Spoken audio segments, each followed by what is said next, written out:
मौली साहब की 7 बेटियां। रहमत, इम्तिहान और दुआओं की एक सच्ची कहानी।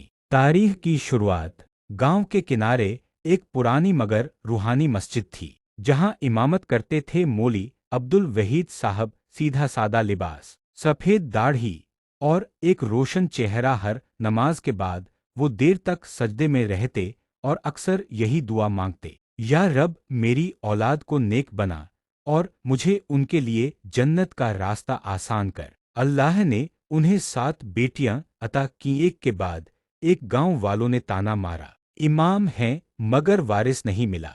मौली साहब बस मुस्कुराते, बेटियां रहमत होती हैं, बेटा दीवार है। मगर बेटियां दुआओं की छत होती हैं। एक आयशा बड़ों की परछाई सबसे बड़ी थी। आयशा घर का पूरा बोझ उसने कम उम्र में संभाल लिया।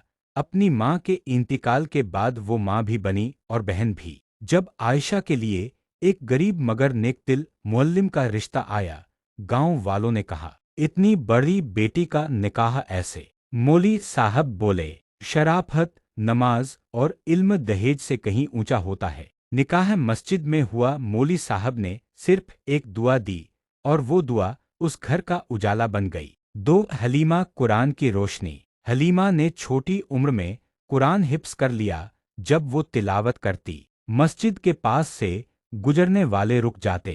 उसकी शादी एक मुअज्जिन के बेटे से हुई, जो खुद मदरसे में पढ़ाता था। शादी के बाद हलीमा ने औरतों को कुरान पढ़ाना शुरू किया। आज उसके 100 से ज्यादा शागिर्द हैं, जो खुद दूसरी औरतों को तालीम दे रही हैं। 3 जैनब, तस्बीह की सदा। जैनब हर वक्त तस्बीह करती। उसकी खामोश दुआओं में बहुत असर था। एक डॉक्टर जो यतीम था, उससे निकाह का ख्वाहिशमंद हुआ। मौली साहब ने पूछा, क्या दहेज मांगोगे? डॉक्टर ने सर झुका लिया। सिर्फ जैनब और उसकी दुआ। आज जैनब और उसका शौहर मुफ्त इलाज करते हैं और वो हर मरीज के लिए तस्बीह पढ़ती है। 4 मारिया, खिदमत और मोहब्बत। मारिया सबसे जिंदादिल बेटी थी। वो बीमारों की सेवा करती, बुजुर्गों को खाना पहुंचाती। एक दिन गांव का एक जवान किसान रिश्ता लेकर आया। सादा निकाह हुआ। शादी के बाद सूखा पड़ा खेत सूख गए, मगर मारिया और उसके शौहर ने अपना अनाज गांव में बांट दिया। गांव वालों ने कहा, इनका घर बरकत का दरिया है। 5 फातिमा, खामोश मगर समझदार। फातिमा कम बोलती थी मगर हर चीज समझती थी।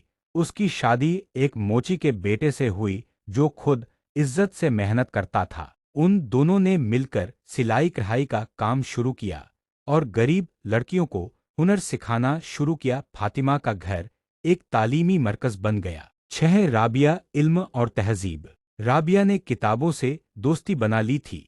उसका निकाह एक टीचर से हुआ, जो खुद गांव में पढ़ाने आया था। शादी के बाद उन्होंने मिलकर एक स्कूल खोला, जहां लड़कियों को दीनी और दुनियावी इल्म सिखाया जाता। 7 उम्मे कुलसूम, नर्म दिल, मजबूत इरादा।